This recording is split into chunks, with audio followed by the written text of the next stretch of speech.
Abrirmos a nossa Bíblia no livro das Lamentações de Jeremias. Lamentações de Jeremias. Nós vamos dar início hoje a uma série de sermões, de mensagens expositivas no livro das Lamentações de Jeremias.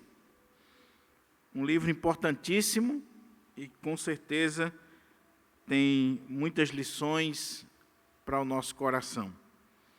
Lamentações de Jeremias, capítulo 1. O alvo é que esta série tenha 5 sermões, porque o livro de Lamentações, conforme nós vamos ver, são 5 poemas. E a ideia é que a gente possa pregar em 5 mensagens. Então, Palavra do Senhor, livro das Lamentações de Jeremias, capítulo 1. Nesta série eu voltarei a usar a versão padrão da nossa igreja, que é a Almeida Revista e Atualizada.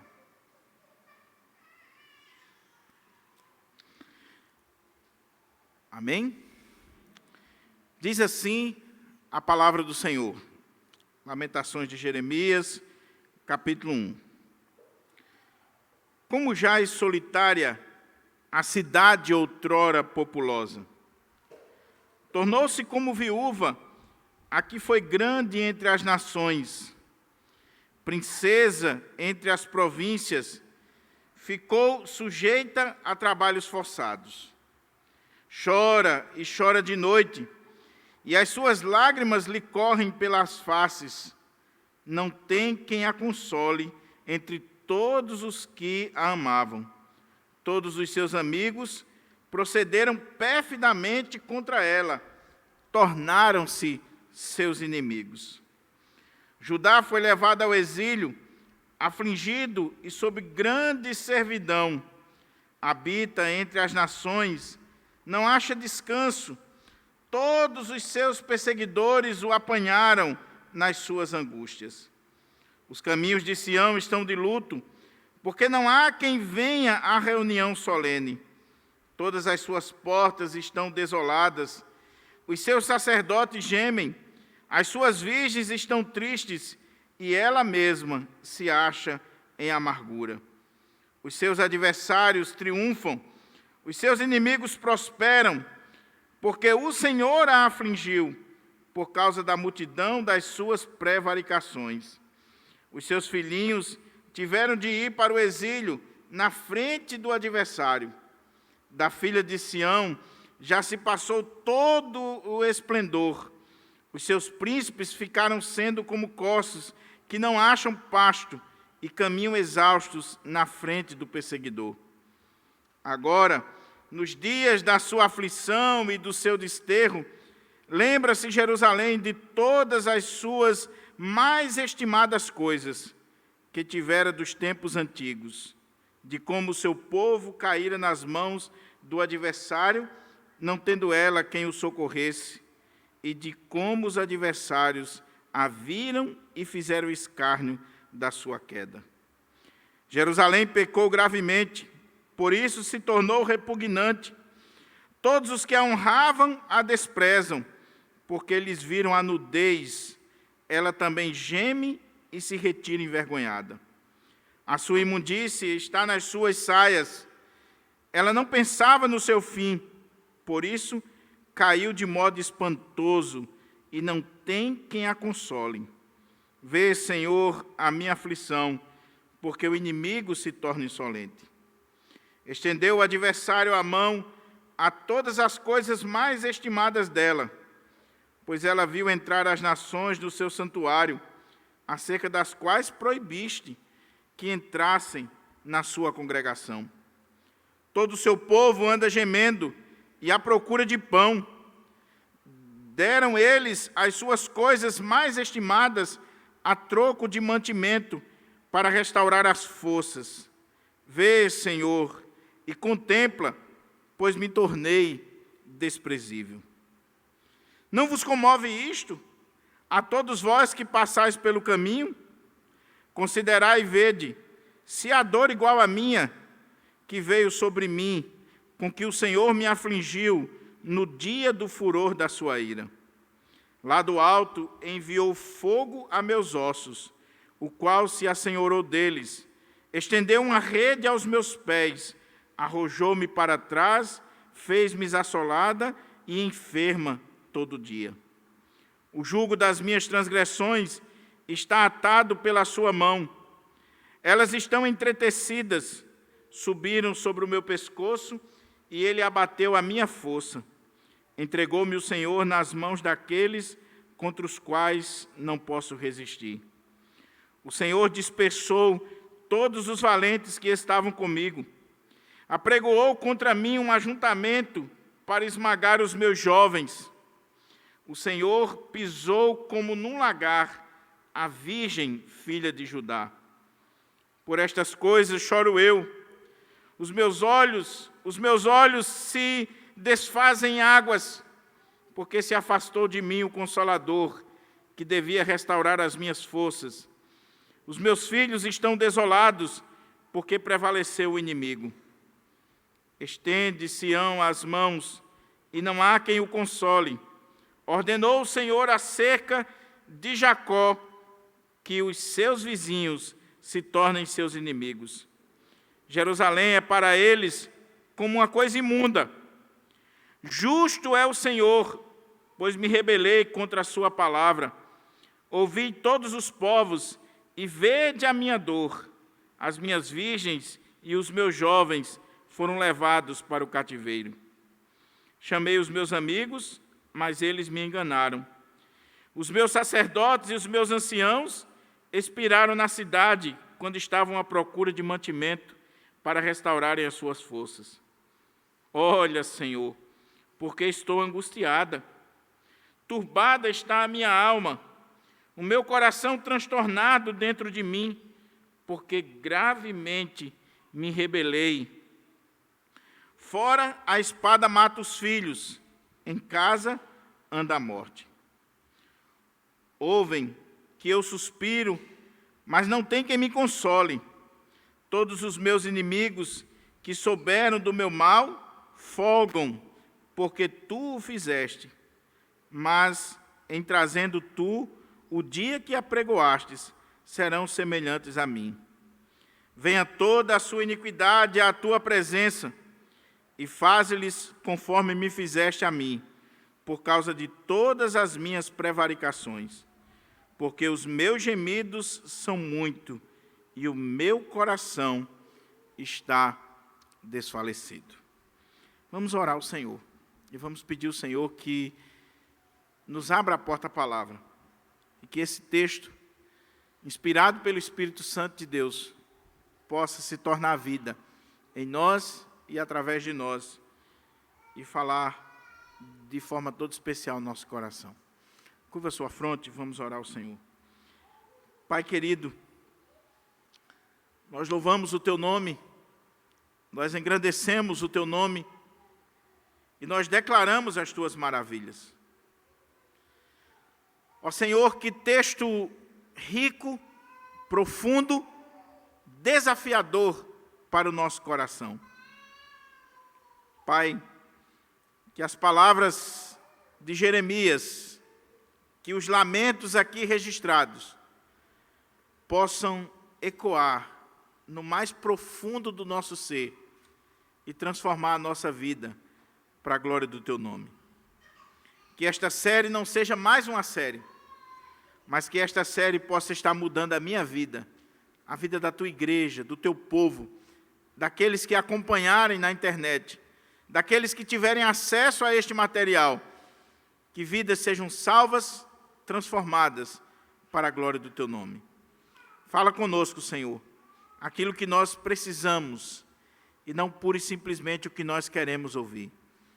Que as palavras dos meus lábios e o meditar do meu coração sejam agradáveis na Tua presença, ó Senhor, rocha minha e redentor meu. Amém. Amém. Mantenha a sua Bíblia aberta para que a gente possa considerar o texto sagrado. E nós vamos estar, com a graça de Deus, vendo este primeiro poema nesta noite. O tema da mensagem é as consequências do pecado e a justiça de Deus. As consequências do pecado e a justiça de Deus.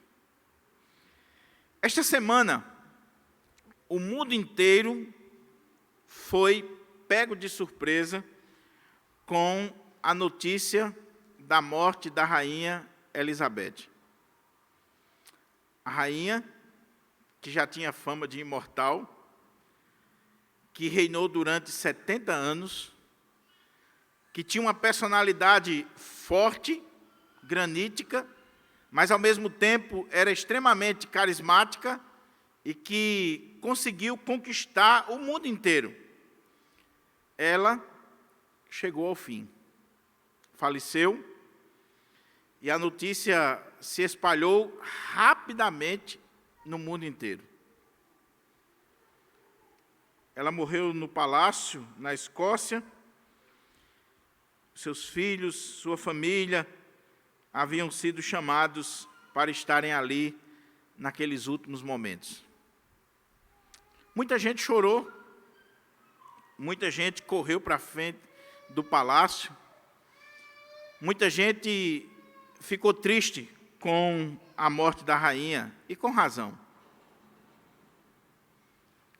Agora imagine se, ao invés de uma morte natural, como aconteceu, se de repente a notícia fosse que a rainha Elizabeth, ela foi violentada, todos os seus bens foram saqueados, a cidade de Londres foi destruída, o Reino Unido foi completamente destruído.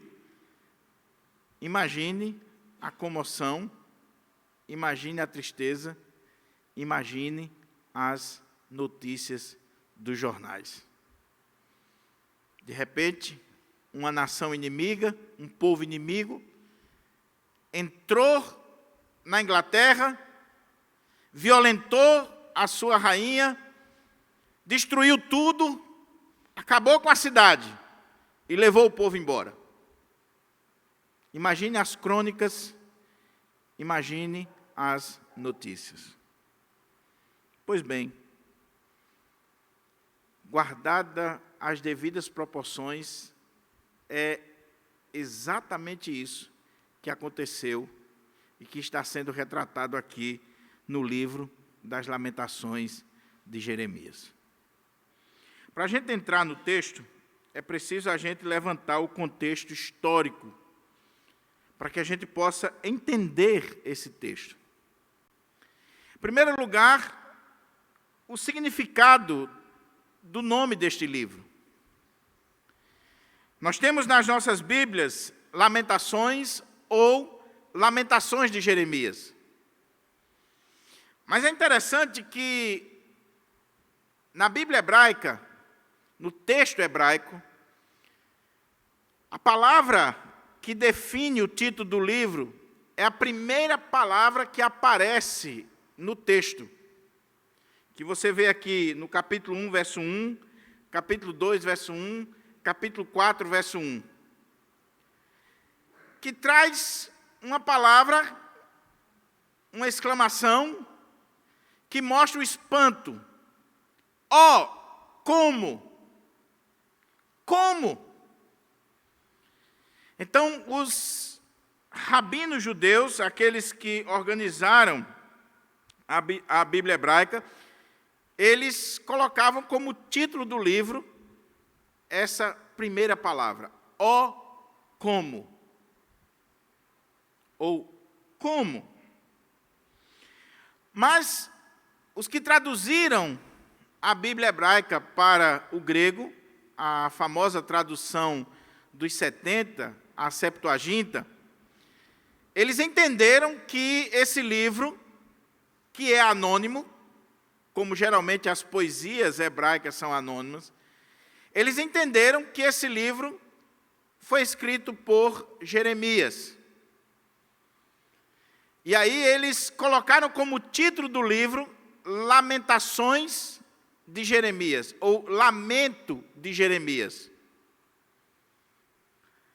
E é interessante que se você pega a Bíblia hebraica, que está dividida em 3 partes, lei, profetas e escritos, você vai ver que o livro de Lamentações ele está nessa terceira parte, nos escritos, nos pergaminhos, nos rolos, que tem um conjunto de livros poéticos ali, Lamentações, Cantares, Esté, Eclesiastes. Então, na divisão da Bíblia hebraica, ele não está junto com o livro dos profetas, nem muito menos com o profeta Jeremias. Ele está na terceira divisão. Mas, na Septuaginta, a tradução grega do Antigo Testamento, feita pelos 70 sábios judeus, você conhece bem a história, eles entenderam que o livro de Lamentações foi escrito por Jeremias. E aí eles não só colocam esse título, Lamentações de Jeremias, mas eles colocam o livro de Lamentações após o livro do profeta Jeremias. Então, ele é como que um apêndice ao livro de Jeremias. Os tradutores da Vulgata Latina, Jerônimo, e chegou até nós, eles pegaram essa tradição vinda, não da Bíblia hebraica em si, dessa visão da Bíblia hebraica, mas da Septuaginta, e trouxeram para nós essa visão. E o título ficou como Lamentações de Jeremias. E tanto na Septuaginta como na Vulgata Latina, você tem uma introdução mostrando que Jeremias escreveu esses lamentos no momento em que Jerusalém estava sendo destruída. E aí, esses tradutores, eles disseram que Jeremias estava como que assentado, chorando, vendo aquela situação, e ele escreve os lamentos. E quando a nossa tradução vem do latim, da Vulgata Latina para o português, essa palavra lamentações, lamentio, a ideia é de um canto fúnebre. Porque é exatamente isso que o texto traz para nós. Nós temos aqui cantos, poemas fúnebres. Nós temos aqui o autor chorando por causa da catástrofe, da desgraça que sobreveio à cidade de Jerusalém. Nós cremos que foi Jeremias que escreveu. Muito embora exista teólogos, estudiosos que questionam a autoria de Jeremias e que diz que aqueles que incluíram essa ideia de que Jeremias foi o autor, eles não têm base suficiente porque o texto é anônimo, porque em alguns momentos não dá para você colocar como similar ao texto de Jeremias, mas outros estudiosos dizem que, muito embora a poesia seja anônima, essa poesia foi escrita por alguém que foi testemunha ocular da destruição, alguém que conheceu muito bem o contexto do que está falando, e a pessoa que mais se aproxima disso é Jeremias. Além do mais, existe no livro de Lamentações frases, palavras que são muito próximas do livro de Jeremias. Por exemplo, às vezes que Jeremias fala aqui de lágrimas, dos olhos cheios de lágrimas, dos olhos que estão cheios de lágrimas e que está chorando por Jerusalém. Então, aparece muito lá no livro de Jeremias. É a partir daqui que Jeremias também vai ser chamado de o profeta chorão, aquele que chorava pela cidade de Jerusalém. Então, o significado do nome é um cântico fúnebre, uma poesia fúnebre.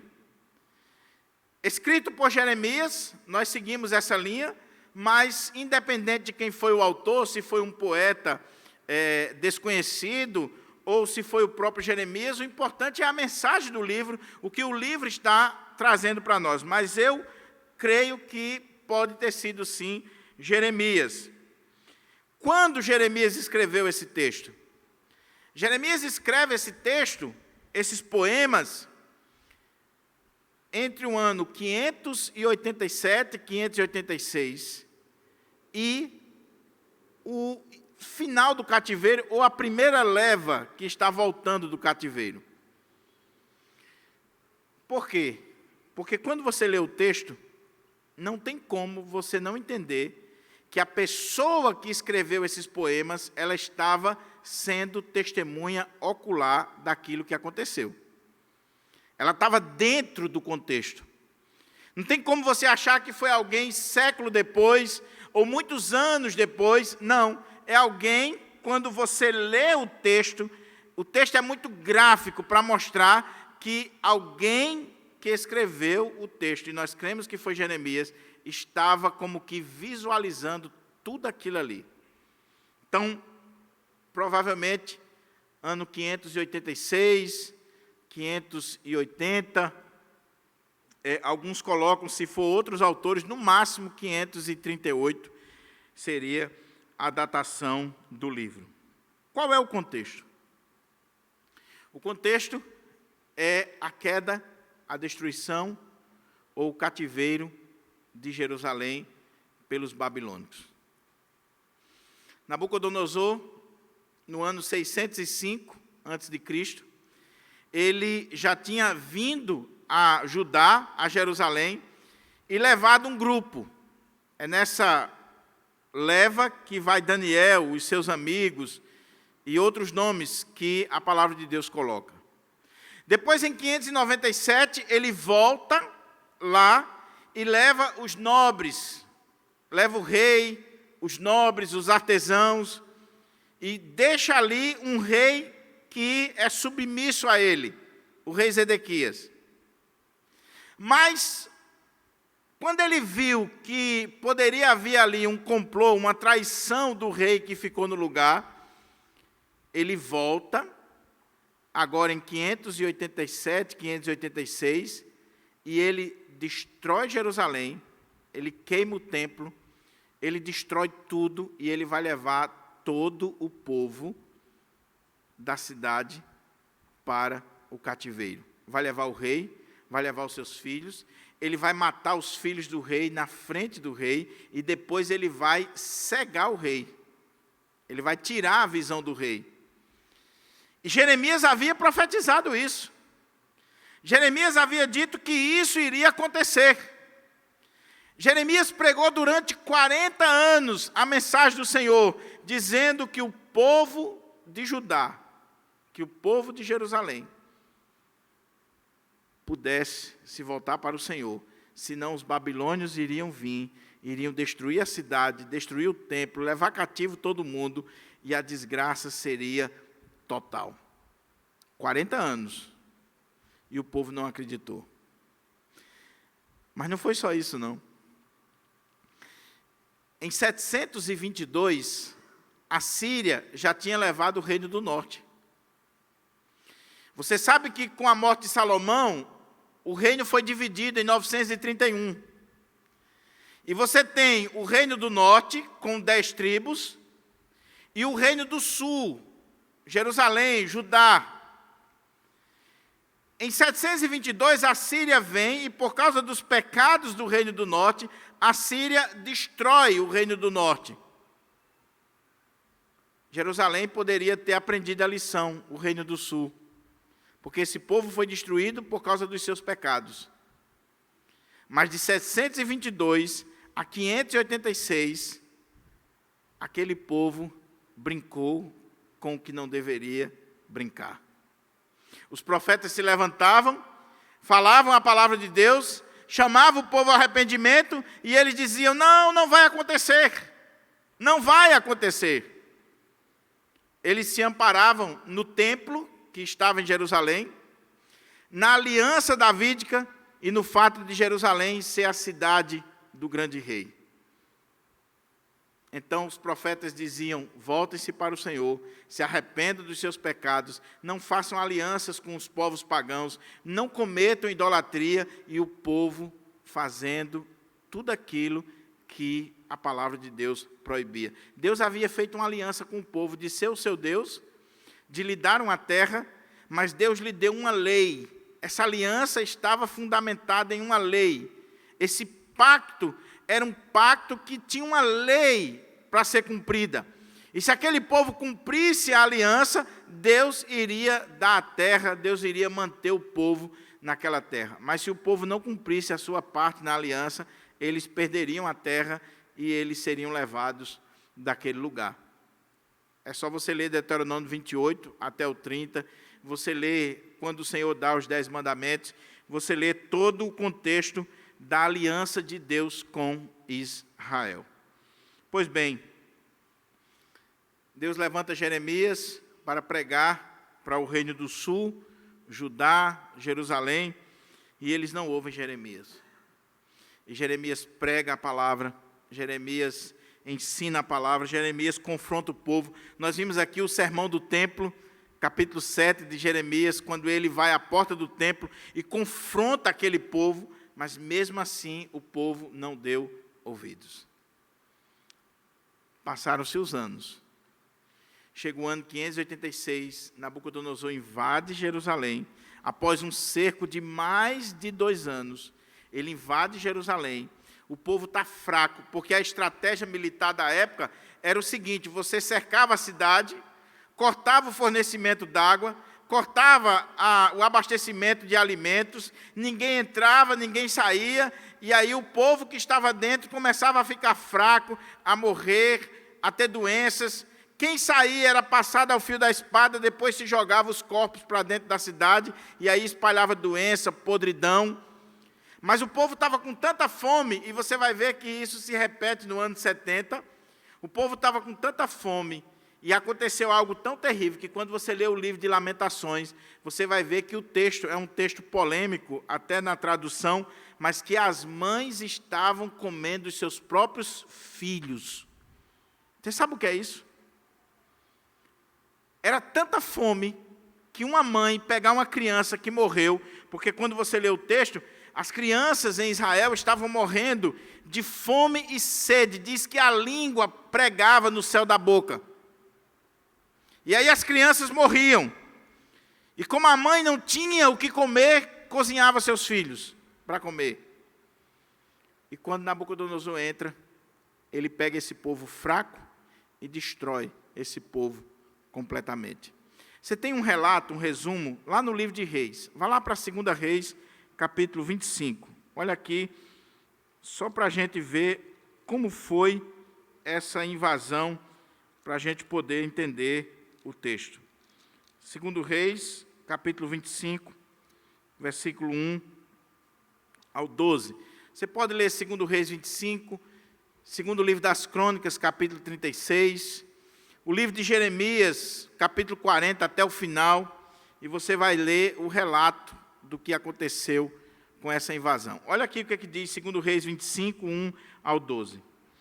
Sucedeu que, no 9º ano do reinado de Zedequias, aos 10 dias do 10º mês, Nabucodonosor, rei da Babilônia, veio contra Jerusalém, ele e todo o seu exército, e se acamparam contra ela, e levantaram contra ela tranqueira em redor.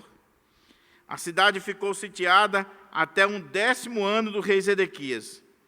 Aos 9 dias do 4º mês, quando a cidade se via apertada da fome e não havia pão para o povo da terra, então a cidade foi arrombada e todos os homens de guerra fugiram de noite pelo caminho da porta que está entre os 2 muros, perto do jardim do rei, a despeito de os caldeus se acharem contra a cidade em redor. O rei fugiu pelo caminho da campina. Porém, o exército dos caldeus perseguiu o rei Zedequias e o alcançou nas campinas de Jericó, e todo o exército deste se dispersou e o abandonou. Então o tomaram preso e o fizeram subir ao rei da Babilônia, a Ribla, o qual lhe pronunciou a sentença. Aos filhos de Zedequias mataram à sua própria vista, e a ele vazaram os seus olhos, ataram-no com 2 cadeias de bronze e o levaram para a Babilônia. Você já pensou que situação?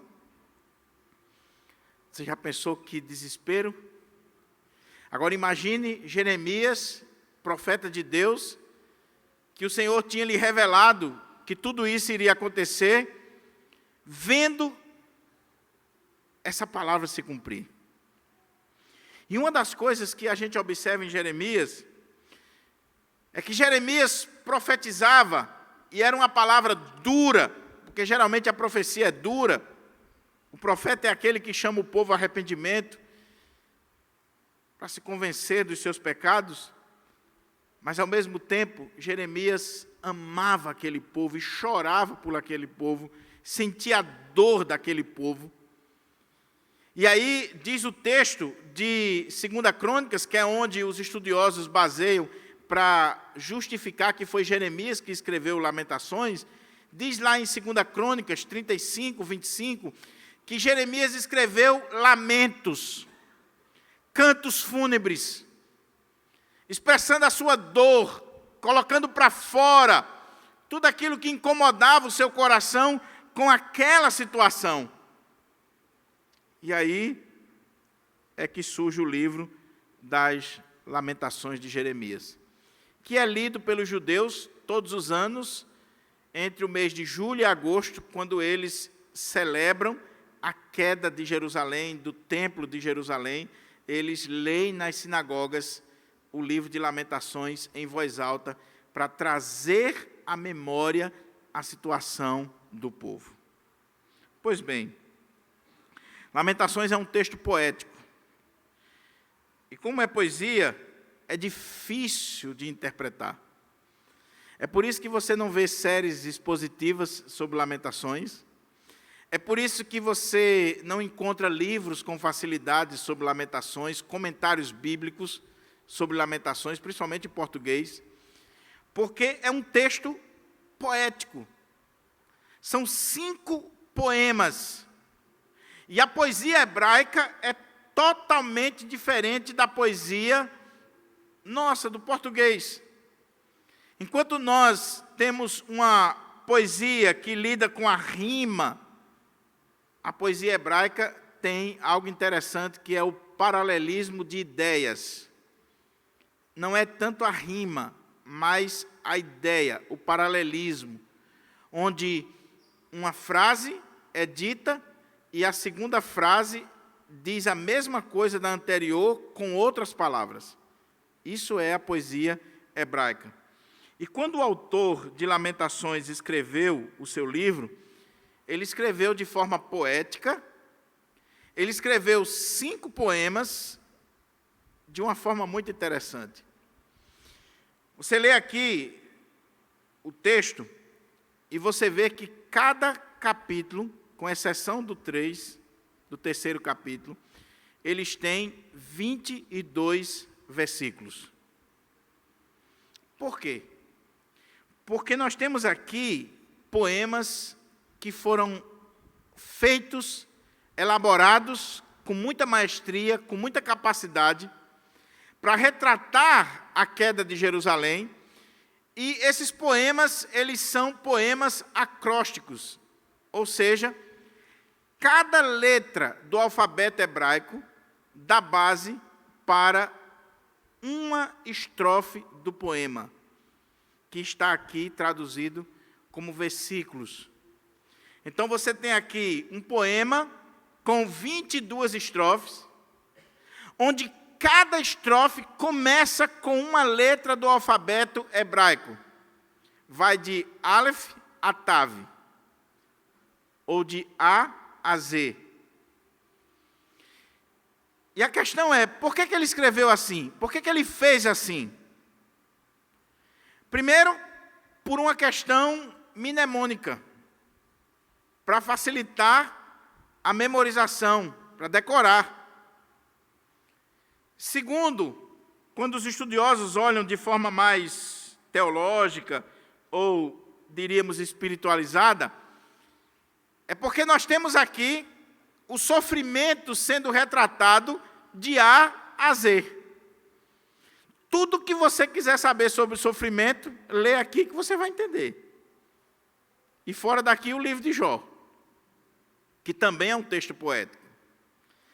E é tão interessante esse recurso que ele utiliza, esse recurso literário nos poemas, que, se você olhar capítulos 1, 2, 4, você vai ver que está dentro dessa ordem alfabética, do acróstico hebraico, do alfabeto hebraico. 22 versículos. Quando você lê o capítulo 3, são 66 versículos. Por quê? Porque cada letra vai dar base para 3 estrofes. Ela está bem organizadazinha.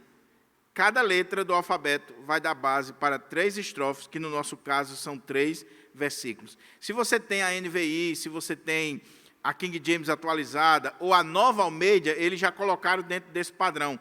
A Ara, infelizmente, deixou o texto em prosa. Mas algumas Bíblias já colocam o texto na forma poética, e algumas até trazem as letras do alfabeto hebraico, fazendo a divisão do texto. E aí, nós vamos chegar aqui ao primeiro poema e extrair dele lições para a nossa vida. Se você olhar esse primeiro poema, você vai ver que esse poema, ele pode ser dividido, a grosso modo, em 2 partes, mas para facilitar mais ainda a compreensão, ele pode ser dividido em 3 partes, para que a gente possa entender. É claro que nós estamos lidando com uma poesia. Aqui não é uma prosa, não é uma carta, aqui não é um texto narrativo, aqui é uma poesia que o significado está por trás das palavras. Você tem que ler a poesia e imaginar o que o autor está querendo transmitir para você. Mas um detalhe, antes da gente entrar aqui no texto, é que se você olhar capítulo 1, 2 e 4, você tem esse acróstico do texto hebraico, do alfabeto hebraico, dando base para os versículos, as estrofes. Capítulo 3, você tem esse acróstico mais longo, são 66 versículos, então é uma letra para cada 3 estrofes. E o capítulo 5, você vai ver que são 22 frases, ele foge um pouco ao acróstico, mas ele continua com a ideia de 22 frases. Vamos olhar aqui a primeira parte do texto e pensando no tema da mensagem. Qual é o tema da mensagem? As consequências do pecado e a justiça de Deus. E eu penso que esse tema resume esses 2 pontos principais do capítulo, que vai do verso 1 ao 11, do verso 12 ao verso 22. Mas, para facilitar, eu dividi ainda, e eu estou seguindo alguns estudiosos, em 3 partes. Primeira parte, versículo 1 até o versículo 7. E aqui você vê a descrição da catástrofe, da destruição de Jerusalém, de tudo aquilo que aconteceu na cidade. De forma poética, o autor vai descrever, neste canto fúnebre, para nós o que aconteceu com aquela cidade. E quando a gente lê, meus irmãos, se você lê com reflexão, e principalmente um judeu lendo isso aqui, é algo que comove até as entranhas. É muito mais comovente do que a morte da rainha Elizabeth para os ingleses. Olha como é que o texto diz, versículo 1 ao 7. Como já é solitária a cidade outrora populosa, tornou-se como viúva a que foi grande entre as nações, princesa entre as províncias, ficou sujeita a trabalhos forçados. Chora e chora de noite, e as suas lágrimas lhe correm pelas faces, não tem quem a console. Entre todos os seus amantes, ou os que a amavam, todos os seus amigos procederam perfidamente contra ela, tornaram-se seus inimigos. Judá foi levado ao exílio, afligido e sob grande servidão. Habita entre as nações, não acha descanso. Todos os seus perseguidores o apanharam nas suas angústias. Os caminhos de Sião estão de luto, porque não há quem venha à reunião solene. Todas as suas portas estão desoladas, os seus sacerdotes gemem, as suas virgens estão tristes, e ela mesma se acha em amargura. Os seus adversários triunfam, os seus inimigos prosperam, porque o Senhor a afligiu por causa da multidão das suas prevaricações. os seus filhinhos tiveram de ir para o exílio na frente do adversário. Da filha de Sião já se passou todo o esplendor. Os seus príncipes ficaram sendo como coços que não acham pasto e caminham exausto na frente do perseguidor.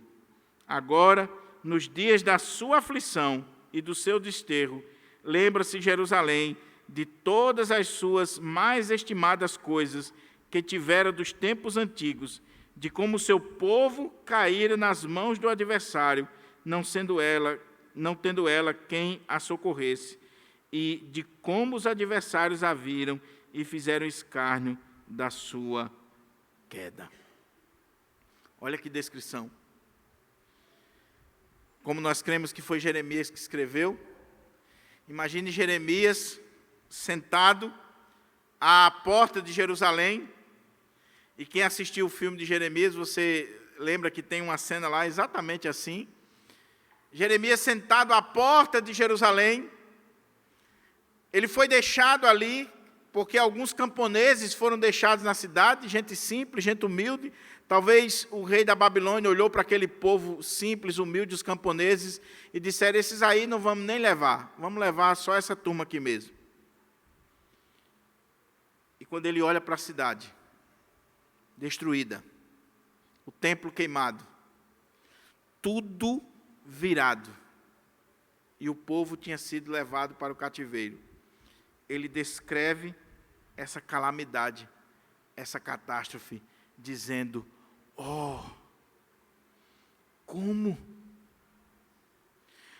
jaz solitária a cidade outrora populosa.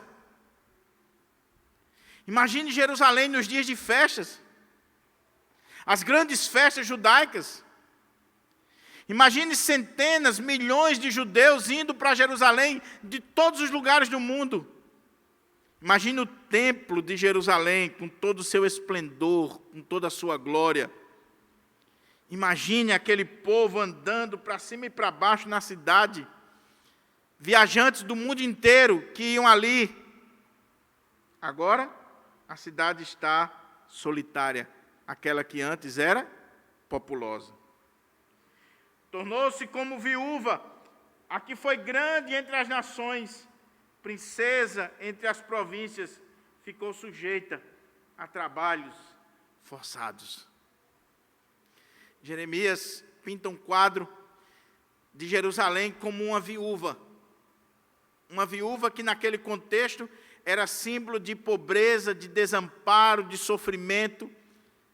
Jerusalém é essa viúva que está sofrendo e que agora é desprezada. Aquela que foi a princesa entre as nações, agora ela ficou sujeita a trabalhos forçados. Imagina a rainha Elizabeth, ao invés de ter morrido, ela ter sido levada cativa por um povo, e aquela que reinou durante 70 anos, e que tinha tanto glamour e tanta riqueza, agora se tornar escrava, sujeita a trabalhos forçados. O que você acha que passava na cabeça dos ingleses? Mas não só isso. O texto diz: chora e chora de noite, e as suas lágrimas lhe correm pelas faces. Não tem quem a console entre todos os seus amantes ou todos os que a amavam. Olha que coisa. Todos os seus amigos procederam perfidamente contra ela, tornaram-se seus inimigos. Jerusalém tinha feito alianças com povos pagãos, Egito e outros povos que Deus não queria e que Jeremias tinha dito que não fizesse. E aqui é comparado com amantes, porque o pecado que Jerusalém cometia e que também o Reino do Norte cometeu é comparado ao adultério. Deus é o esposo. Jerusalém era a esposa do Senhor, a noiva do Senhor. E quando ela fazia aliança com outros povos, ela estava adulterando. Ela estava indo atrás de amantes. E nessa hora, Todos os seus amantes a desprezaram. Ninguém veio para socorrer, porque a Babilônia era o maior império no momento, estava subjugando tudo que vinha pela frente, e aí os aliados de Jerusalém, todos pularam fora, os seus amantes. E ela chora, e chora de noite, ela não descansa mais. O sono é reparador, mas ela não tinha mais sono. Judá foi levado ao exílio, afligido e sob grande servidão. Habita entre as nações, não acha descanso. Todos os seus perseguidores o apanharam nas suas angústias. Os caminhos de Sião estão de luto, porque não há quem venha à reunião solene.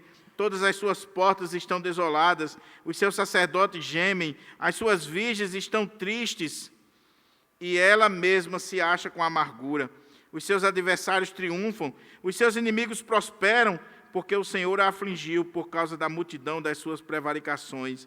Os seus filhinhos tiveram de ir para o exílio na frente do adversário. Imagine aquela cidade, agora não tem culto no domingo. Os caminhos de Sião estão de luto. Ninguém mais caminha. Lembra dos salmos de romagem? Salmo 120 a 134, que o povo de Israel cantava ainda em direção a Jerusalém para celebrar as grandes festas. Imagine agora, os caminhos estão de luto, não tem ninguém caminhando por ali, não tem ninguém indo para o culto, não há mais assembleia solene, os sacerdotes já não estão mais ali para ministrar, tudo está um deserto. Aí ele diz: da filha de Sião já se passou todo o esplendor, os seus príncipes ficaram sendo como corços, que não acham pasto e caminham exaustos na frente do perseguidor. Agora, nos dias da sua aflição e do seu desterro, lembra-se Jerusalém de todas as suas mais estimadas coisas que tivera dos tempos antigos, de como o seu povo caíra nas mãos do adversário, não tendo ela quem a socorresse, e de como os adversários a viram e fizeram escárnio da sua queda. Esse é o quadro.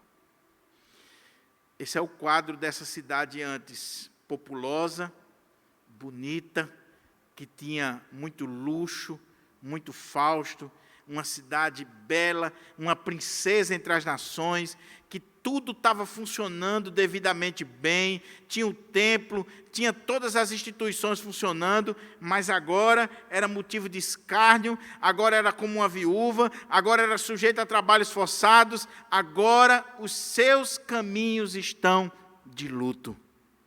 Não há ninguém, os príncipes estão como os corços, que estão buscando pasto, estão buscando alimento. Os sacerdotes não estão mais celebrando, estão padecendo de fome, estão sofrendo. Esse é o quadro. Essa imagem de uma viúva desolada, desamparada, aflita, que chora e chora e chora. Mas aí vem a segunda parte do texto, versículo 8 até o versículo 11. Porque se do verso 1 ao 7, ele pintou o quadro, e é um quadro terrível, do verso 8 ao 11 ele vai falar por que isso aconteceu. Ele vai dar a base, por que sobreveio a Jerusalém toda esta aflição, esta catástrofe. Ele já deu uma dica anteriormente, aqui no verso 5, quando diz que o Senhor a afligiu por causa da multidão das suas prevaricações. Mas a partir do verso 8, ele vai deixar isso mais claro, dizendo: Jerusalém pecou gravemente, por isso se tornou repugnante. Todos os que a honravam a desprezam, porque lhe viram a nudez. Ela também geme e se retira envergonhada. A sua imundícia está nas suas saias. Ela não pensava no seu fim. Por isso, caiu de modo espantoso e não tem quem a console. Vê, Senhor, a minha aflição, porque o inimigo se torna insolente. Estendeu o adversário a mão a todas as coisas mais estimadas dela. pois ela viu entrar as nações no seu santuário, acerca dos quais proibistes que entrassem na tua congregação. Todo o seu povo anda gemendo e à procura de pão. Deram eles as suas coisas mais estimadas a troco de mantimento para restaurar as forças. Vê, Senhor, e contempla, pois me tornei desprezível. O que fez Jerusalém passar por tudo isso? Jerusalém pecou gravemente.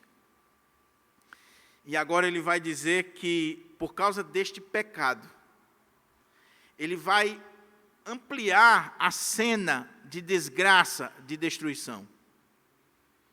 Porque nos versos anteriores, ele pintou a desgraça e ele ilustrou com uma viúva. Mas agora, ele continua pintando a desgraça e mostrando o que aconteceu, mas ele vai usar a imagem, a ilustração, e é muito vívida, até a tradução aqui, os tradutores têm muito cuidado com a forma como eles traduzem o texto, mas ele vai mostrar Jerusalém como uma mulher, não viúva, pura e simplesmente, mas uma mulher violentada. Uma mulher que os seus inimigos, os seus amantes, a pegaram, a violentaram. Ela ainda está com as consequências dessa violência nas suas pernas, nas suas saias. Algumas versões dizem nas saias, outras dizem nas pernas. A imundícia ainda está ali. E ela está completamente destruída. E o autor está dizendo que isso aconteceu por causa dos pecados de Jerusalém. Porque Jerusalém pecou. Porque Jerusalém prevaricou. Porque Jerusalém não deu ouvidos à voz dos profetas, à voz de Jeremias, assim como o reino do norte. Jerusalém passou por essa aflição. Jerusalém pecou gravemente, por isso se tornou repugnante. Todos os que a honravam agora estão desrespeitando ela, porque viram a sua nudez. Ela também geme e se retira envergonhada. A sua imundícia está nas suas pernas ou nas suas saias. Por isso, ela caiu. Ela não pensava no seu fim, mas por isso caiu de modo espantoso e não tem quem a console. Irmãos, o pecado é algo que nos engana.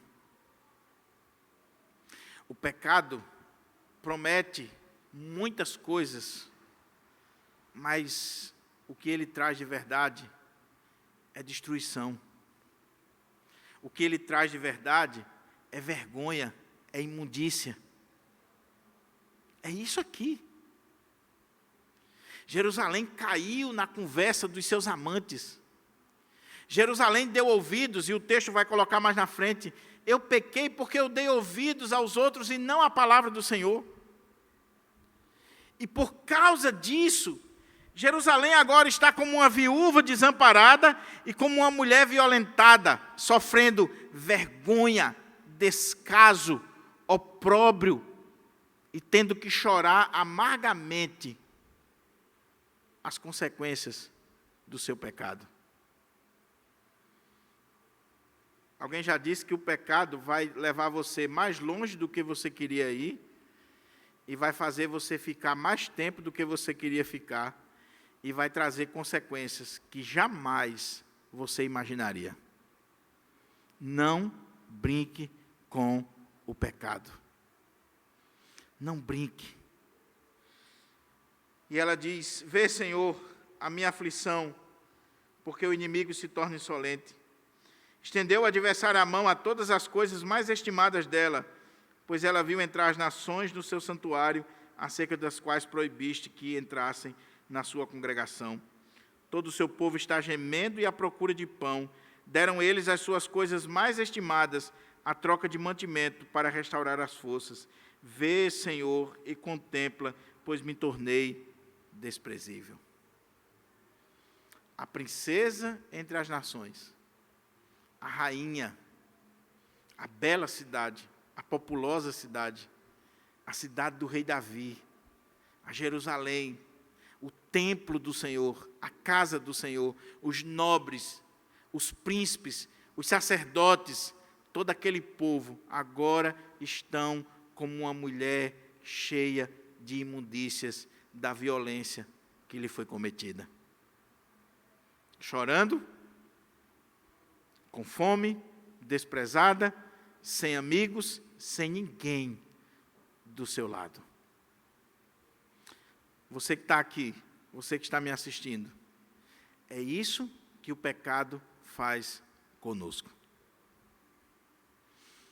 Nos atrai, nos seduz, nos leva à queda, e quando caímos, aqueles que nos levaram ao pecado, eles zombam de nós, eles nos desamparam, eles caem fora da nossa vida e nós vamos ficar na sarjeta, na lama, no lixo, sofrendo o opróbrio do nosso pecado. Quantas moças que foram enganadas com promessas de amor, e aí o cara chegou, usou, abusou e depois caiu fora. Quantas pessoas que são levadas ao pecado e que depois choram amargamente as consequências do seu pecado. E a pessoa diz assim, mas foi só uma vezinha. Mas, às vezes, foi só uma vez. E nesta vez você pegou uma doença do mundo. Nesta vez você destruiu a sua vida. E agora vai sofrer amargamente. Agora, para a gente caminhar para a conclusão, a terceira parte do texto, que vai do verso 12 até o verso 22, vai mostrar essa justiça de Deus. Vai mostrar que, na verdade, até o verso 18, porque o verso 20 a 22 é uma oração final no capítulo. Vai mostrar que o que está acontecendo aqui não é por acaso. Guarde isso aqui, meu querido irmão e minha querida irmã. O que vai ficar muito claro para nós no livro de Lamentações, entre aspas, a culpa da destruição desse povo é deles? É. Mas quem está por trás dessa destruição é o próprio Deus. A culpa é deles. Mas quem traz a destruição é o próprio Deus. É a justiça de Deus que está sendo feita, se revelando. Quem está agindo é Nabucodonosor. Mas quem está por trás, quem exerce o poder, quem está levando o povo para o cativeiro, quem está fazendo Jerusalém sofrer, quem está fazendo Jerusalém ser envergonhada, é o próprio Deus. Ou seja, o que o texto coloca para nós é que o nosso Deus, Ele é justo. E Ele não tolera o pecado. Aqui existia uma aliança, um pacto. Deus disse, eu serei o seu Deus. Vocês serão o meu povo. Mas vocês têm que cumprir aqui os mandamentos, a aliança que eu tenho com vocês. Não façam aliança com esses povos pagãos. Não vão para a idolatria. E o povo começou a ir. E Deus levantou os profetas. E os profetas pregavam a palavra do Senhor. Chamavam o povo ao arrependimento. E o povo não quis. Deus vai e pune o seu povo. Esse é o Deus da Bíblia. O Deus que nós cremos, e não é só o Deus revelado no Antigo Testamento, é o Deus eterno. O Deus que nós cremos é aquele que não tolera o pecado, seja na vida de Israel, seja na vida da igreja dele hoje, seja na minha, seja na sua vida. E louvado seja Deus por isso. Porque o que Hebreus coloca é que Deus disciplina a quem ama. Veja, meus irmãos, eu estava lendo um comentarista e ele disse uma coisa interessante. Um juiz pune alguém simplesmente porque ele tem que cumprir a lei. Deus pune o seu povo porque ele ama o seu povo e ele quer a restauração do seu povo. Deus disciplina o seu povo porque Deus quer tornar o seu povo melhor. Não é ódio do povo, é amor. Mas um amor que se manifesta de forma justa. É a justiça de Deus que é colocada aqui. E se você ler Lamentações, faça esse exercício. Veja quantas vezes aqui no texto aparece a palavra Senhor. Só nesse primeiro poema. É o Senhor que vê a aflição, é o Senhor que escuta a oração, é o Senhor quem está trazendo a vergonha, é o Senhor quem está levantando o povo. O Senhor está por trás de toda essa história, de todo esse contexto. A soberania de Deus é revelada de forma muito clara no texto.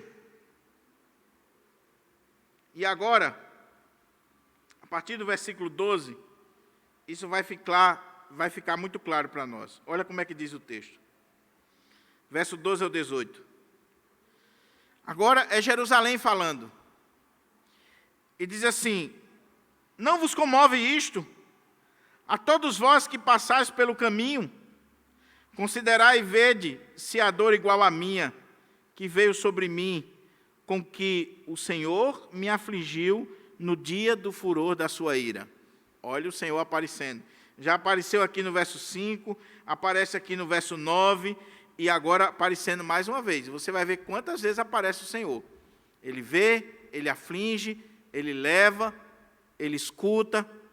Então ele diz: considerai e vede se há dor igual à minha, que veio sobre mim, com que o Senhor me afligiu no dia do furor da sua ira. Quem afligiu? O Senhor. Lá do alto, esse Senhor enviou fogo aos meus ossos, o qual se assenhorou deles. Estendeu uma rede aos meus pés, arrojou-me para trás, fez-me assolada e enferma todo dia. O jugo das minhas transgressões está atado pela sua mão. Elas são entretecidas, subiram sobre o meu pescoço, e ele a abateu a minha força. Entregou-me o Senhor nas mãos daqueles contra os quais não posso resistir. O Senhor dispersou todos os valentes que estavam comigo, apregoou contra mim um ajuntamento para esmagar os meus jovens. Os amantes, os valentes, as nações foram embora porque o Senhor fez. O Senhor pisou como no lagar a virgem, filha de Judá. Aparece aí Jerusalém, filha de Sião, filha de Judá, é a mesma coisa. Por estas coisas choro eu. Os meus olhos se desfazem em águas, porque se afastou de mim o Consolador, que devia restaurar as minhas forças. Os meus filhos estão desolados, porque prevaleceu o inimigo. Estende Sião as mãos, e não há quem a console. Ordenou o Senhor acerca de Jacó, que os seus vizinhos se tornem seus inimigos. Jerusalém é para eles como coisa imunda. Está vendo quem está por trás? O Senhor, o Senhor, o Senhor, o Senhor. Mas olha a conclusão que ela chega. Verso 18. Justo é o Senhor, pois me rebelei contra a sua palavra. Ouvi todos os povos e vede a minha dor. As minhas virgens e os meus jovens foram levados para o cativeiro. Chamei os meus amigos, mas eles me enganaram. Os meus sacerdotes e os meus anciãos expiraram na cidade, quando estavam à procura de mantimento, mas para restaurarem as suas forças. O que está claro para nós aqui? O Senhor é justo. Por isso que o tema do sermão é as consequências do pecado e a justiça de Deus. Porque o texto coloca muito claramente para nós. O pecado tem consequências gravíssimas. E essas consequências é resultado da justiça de Deus. Porque Deus é justo, porque o Senhor é justo, Ele vai punir o seu povo. E o texto diz o que Deus fez. Tirou os amigos, as alianças, o Senhor pisou como no lagar o povo, o Senhor atou fardo sobre o povo, o Senhor fez com que tudo isso acontecesse sobre Jerusalém. Por quê? Porque Ele é vingativo? Porque Ele é um déspota? Porque Ele é mau? Porque Ele é um tirano? Não. Porque Ele ama. Porque nós confundimos amor com falta de disciplina. E quem ama, disciplina a quem ama. O pai que ama o seu filho, ele não vai deixar seu filho sem disciplina. Só que diferente do juiz, o pai bate no filho ou disciplina seu filho, ele faz isso para proteger seu filho de um mal maior. Disciplina, justiça da parte do Senhor. Meus irmãos, isso aqui é muito bonito no texto. Porque Jerusalém chegou à conclusão. Jeremias, que está escrevendo o poema, sabe muito bem. Eu estou aqui porque eu pequei. E a palavra de Deus diz, de que se queixa o homem? O texto vai colocar aqui, queixe-se dos seus próprios pecados. Eu pequei, eu prevariquei. Como é que o texto diz? Eu não dei ouvidos à palavra do Senhor. Então o Senhor é justo. O que aconteceu comigo, por mais desolador que seja, o Senhor é justo, é justo, é justo. Meu querido irmão e minha querida irmã, você serve a um Deus justo. Você serve a um Deus que lhe ama. Você serve a um Deus que quer o seu bem. E que, para você ser uma pessoa melhor, Ele pode tirar tudo que você tem, todo o esplendor da sua vida. Ele pode fazer você ir para o pó, para que você emende os seus caminhos. Não brinque. Não brinque. Porque tem muita gente que brinca. E o problema, meus irmãos, aqui, é quando você está pecando e nada está acontecendo. Está acontecendo na vida do outro. Porque esse pode ter sido o problema de Judá. O reino do norte pecou, 722, o Senhor mandou os assírios vieram e levaram. Passaram-se quase 200 anos.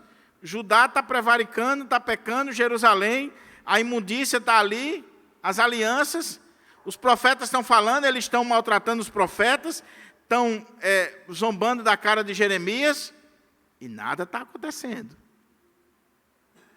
Passou 100 anos, e nada está acontecendo.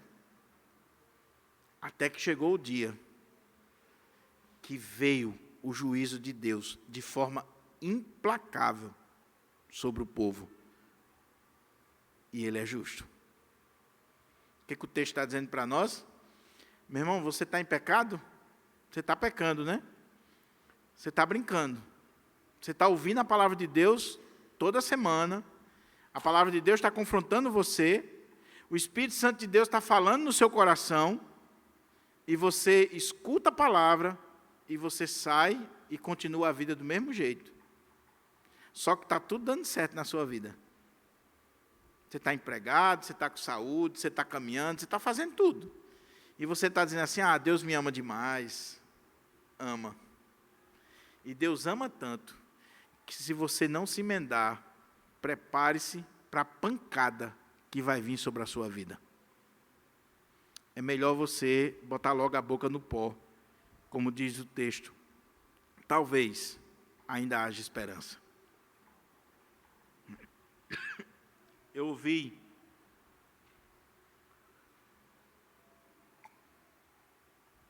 um pastor contando um testemunho triste. Um irmão do ministério, brincando com as coisas de Deus. Brincando. E aí o pastor chamou, conversou, repreendeu, exortou biblicamente, mas o irmão continuou na vida de pecado. Pegaram esse cara, mataram esse cara e colocaram um punhal no coração dele, junto com a Bíblia. Cuidado. Eu tinha um amigo que era da igreja. O Senhor trouxe do mundão, se converteu, bênção de Deus, uma bênção de Deus na igreja. Daqui a pouco, começou a flertar com o mundo de novo. E a gente exortava, a gente conversava, a gente chamava atenção. Um dia eu fui fazer uma visita e eu disse: fulano, vamos para a igreja, vamos voltar para a casa do Senhor, você é um homem de Deus, você é tão usado por Deus, professor na escola dominical, pregava muito bem, tudinho. Vamos. Se você quiser ser meu amigo, nunca mais me fale no nome de Jesus. Eu disse: pois a partir de hoje eu não venho mais na sua casa. Esse cara veio para uma festa aqui em Natal, agora está livre, né? Vou para a festa. No Carnatal aí, no meio de uma briga lá, o cara vinha de lá para cá com a garrafa, deu na cabeça dele, até hoje. Esse cara vive praticamente em estado vegetativo. Cuidado.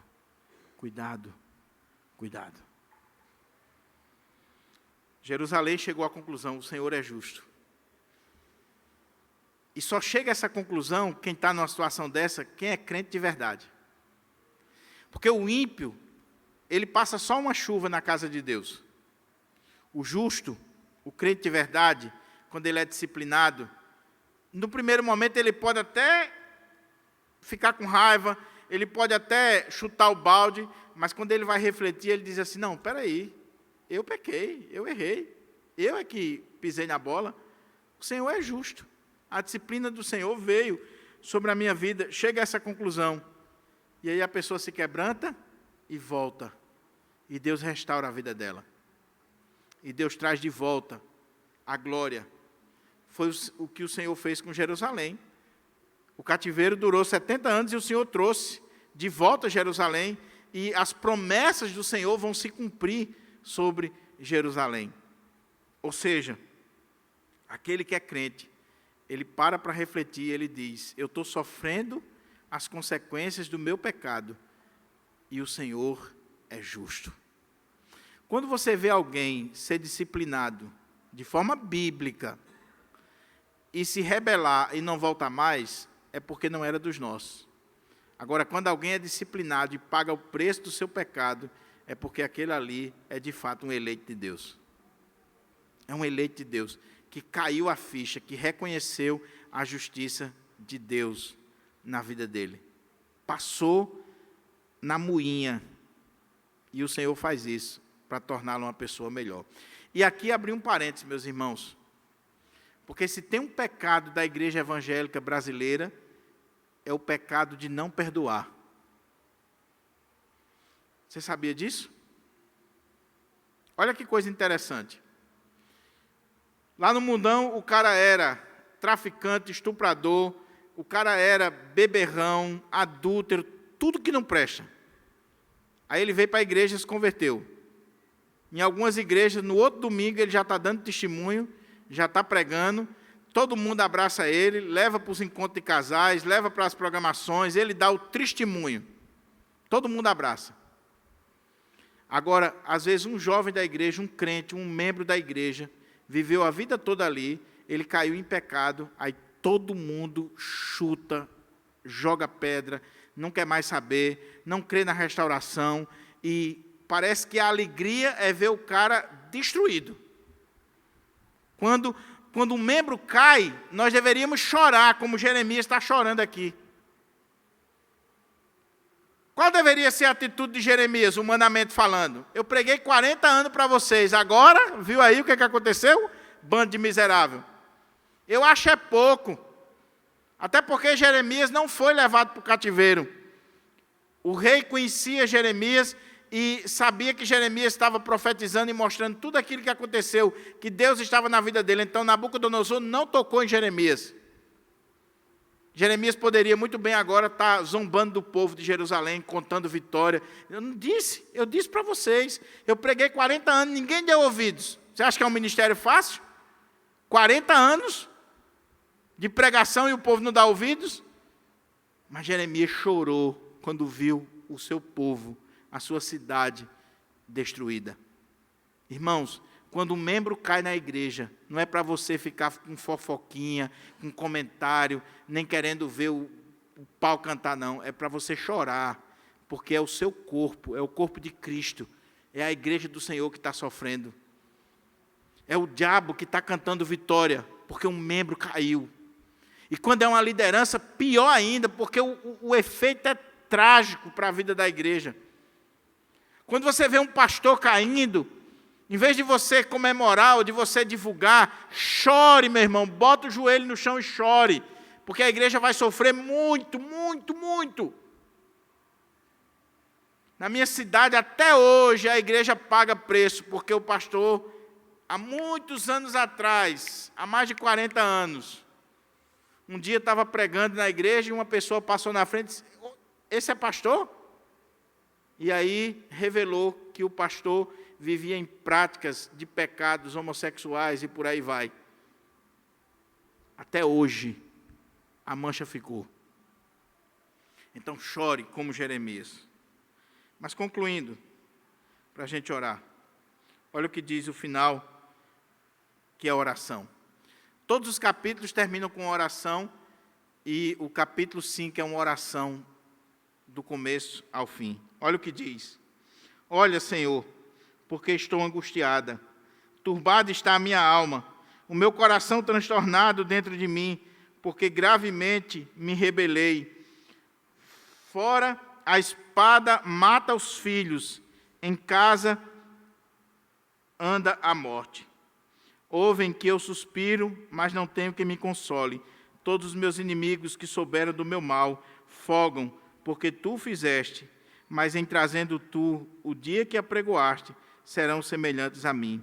Venha toda a sua iniquidade à tua presença, e faze-lhes como me fizeste a mim, por causa de todas as minhas prevaricações, porque os meus gemidos são muitos, e o meu coração está desfalecido.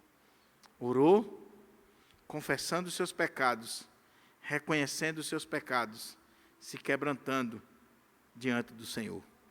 As lições são simples, objetivas, e eu já trabalhei ao longo da exposição, mas eu quero destacar duas. Primeiro, crente peca. Jerusalém pecou, os sacerdotes, os profetas pecaram. Crente peca. Se você está aqui e você acha que você é imune ao pecado, que você já atingiu a perfeição, lê do engano. Crente peca. Agora, quando o crente peca, e porque Deus o ama, Deus levanta profetas para repreendê-lo. E a questão é, você vai dar ouvidos à palavra do Senhor? Se o Senhor está lhe repreendendo no seu pecado, é porque Ele lhe ama e Ele quer que você abandone esse pecado. Então, abandone o seu pecado de estimação. Seja ele qual for. Eu estou falando aqui, o Espírito Santo de Deus está mostrando qual é o pecado que você precisa abandonar. Por menor que seja. Por menor que seja. Segunda coisa, se arrependa profundamente, que há esperança para você. Chore diante do Senhor. Se quebrante diante do Senhor. Talvez a sua família não lhe perdoe. Talvez a igreja não lhe perdoe. A sociedade não lhe perdoe, mas Deus lhe perdoa. E isso é que é importante. E a outra lição para nós aqui. Meu querido irmão, vamos chorar mais pelos pecados na nossa nação. Vamos chorar mais pelos pecados da igreja. Vamos chorar mais pelos pecados dos nossos irmãos, além de chorarmos pelos nossos. Nós vivemos a cultura da insensibilidade. E uma das coisas que Lamentações vai mostrar para nós, e esse é um dos propósitos do livro, é que nós precisamos ser mais sensíveis à dor, à miséria, ao pecado, à destruição do nosso semelhante. Jeremias, provavelmente, não podemos afirmar, está sentado, olhando toda aquela catástrofe e escrevendo estes poemas, estas músicas fúnebres e chorando pelo seu povo. Quando foi a última vez que você chorou porque você viu a vara do furor de Deus vindo sobre o seu povo? Será que nós não temos opróbrio para chorar?